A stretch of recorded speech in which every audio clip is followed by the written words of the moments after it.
សូមជាងចង់រៃទោសៈនោះឯងទោសៈឆេះខ្លាំងកំឡាំងក្រៃលែ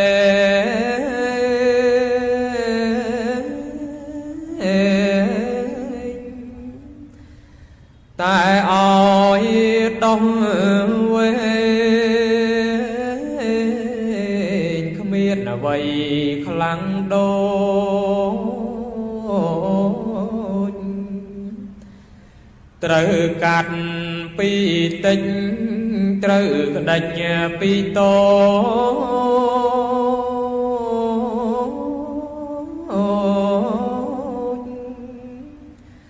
ត្រូវកិច្ច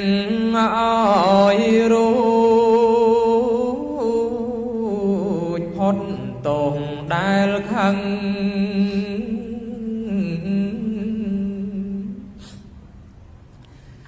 អ្នកប្រាជ្ញបុរាណបានឲ្យដំណឹង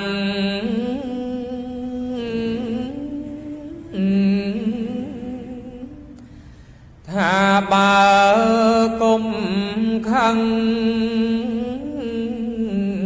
ទើបហៅខន្តី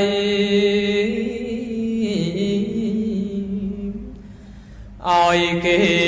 ឈ្នះចុះយើងកុំខឹងអ្វី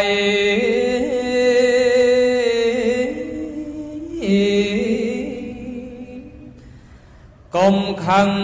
កុំស្ដីខន្តីបានយើងខន្តីជាទ្រព្យ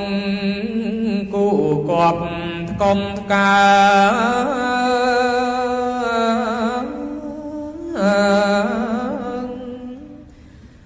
លើទ្រព្យកើនឡើងក្នុងលោកទាំងមូលខន្តីជារឹងដោះជាបណ្ដោ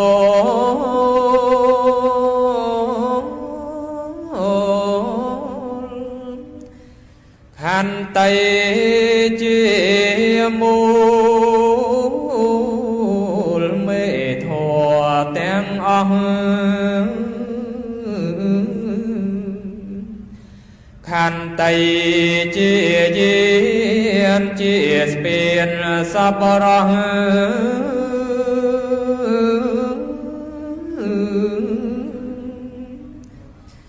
អ្នកប្រាជ្ញទាំងអស់អាស្រ័យខន្តី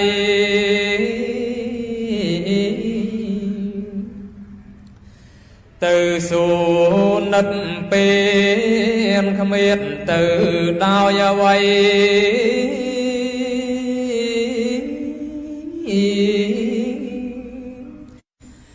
ទៅដោយខន្តី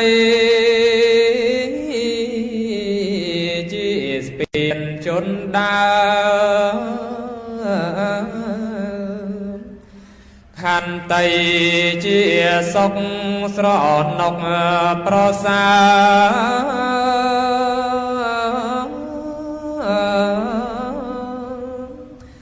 មិនចាំបាច់ដើរទៅដោយអ្វី